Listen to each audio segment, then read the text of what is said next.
G'day, I'm Melissa Shannon, founder of DigitalScrapbookingHQ.com. I'm here in Adobe Photoshop Elements 12 working on a layout about my little son, Edward. Here you can see I've placed a photo and a frame on my background paper. But unfortunately, my photo doesn't fit inside the frame. It's a bit longer than the dimensions of the frame. So how do we fix this? Well, it's quite simple. I'll show you a quick way you can crop your photo to fit inside your frame. The first thing you're going to want to do is click on your photo to be sure that it's selected in the Layers panel.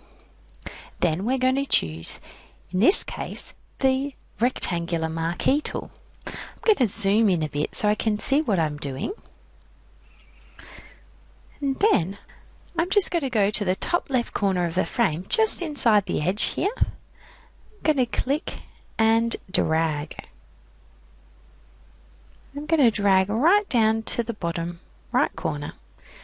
Now I'm just going to check to make sure that these marching ant lines are just outside the edge of the frame, and then I'll let go of my selection.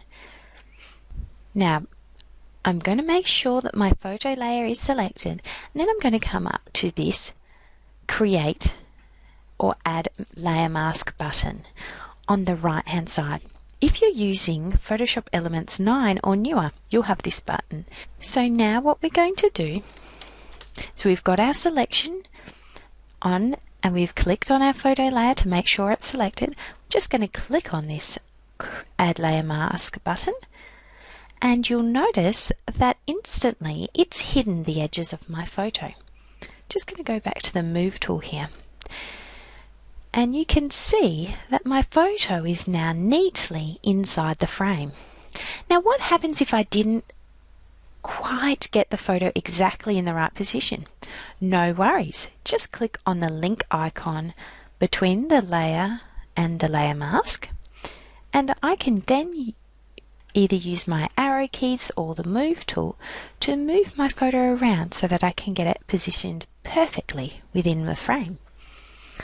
Then when I'm done, I just click on the between the layer and the layer mask and relink them again.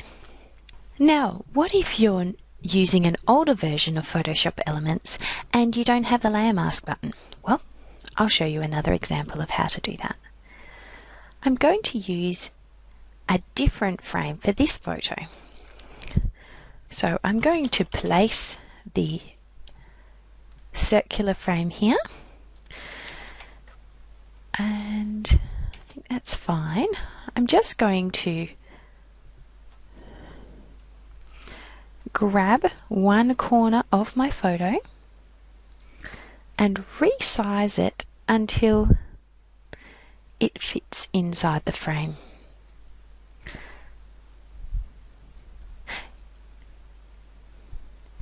You'll notice that my photo right now is hiding behind another frame. That's no worries, we'll fix that in a moment.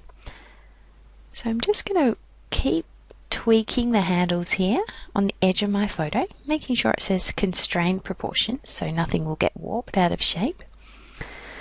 And I think I'm happy with that, so I'll click the green check mark or tick to apply the changes. Now let's move this frame and photo up to the very top of our layers panel, just so that it's a bit easier. In fact, we could even turn off the other layers just for now so we can see what we're doing. So now we've got a circular frame here, and I'm just going to adjust my photo to fit exactly where I want it, so that Edward's not too cut off. So you're thinking, how can you cut out a circular frame? Well, it's actually quite easy. We'll go over to our Rectangular Marquee tool and then come down to select the Elliptical Marquee. Then we'll click and drag, holding down Shift, to create a nice circle. You'll notice that my circle's not exactly where it should be. That's no worries. As long as we've got our marquee tool selected, we'll click and drag until the selection's inside the frame. Now, we'll continue in a similar manner to how we did the last one. We'll make sure our photo layer is selected. Now, I'll go back to my Move tool and click on the photo that I want to fit inside that frame. Then, I'll click Add a Layer Mask. Now my photo's inside the frame. Now for this layout, I'm thinking that I want to move Edward over to the left a bit in this photo. So I'm going to unlink the layer mask. And then I'm just going to select the photo by clicking on the thumbnail and move it over a bit. Now you might think that this isn't going to look good because obviously there's this gap here, but I'm not going to worry about that right now. Just going to click on the link icon and then I'm going to shift click on the frame layer and then link those two layers together. Now I can click and drag to move these as one. My thought is I'm going to line this photo up with the edge of the other photo so that you can't see the missing part of the photo. But now this frame is sitting in front of the other frame and photo. So how do I fix that? Just click on the photo, shift click on the frame and the button, and then click and drag them right up to the top of my layers panel.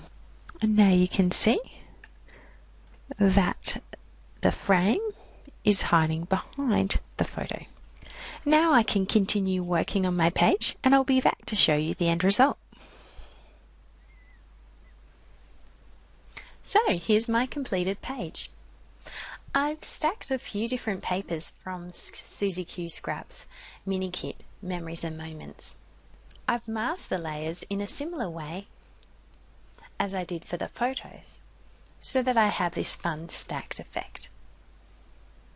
If you'd like to learn more about how you can create your own digital scrapbook layouts, you'll want to check out my new class at Big Picture Classes. Digi Scrap from Scratch takes you through the technology, art and design principles you need to know to make layouts you love. You can find out more at digiscrap.hq.com/digiscrapscratch.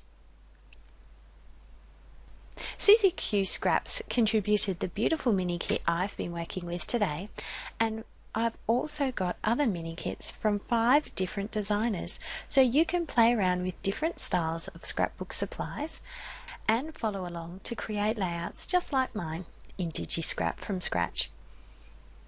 Thanks so much for watching this video, and if you have questions, feel free to leave me a comment below this video.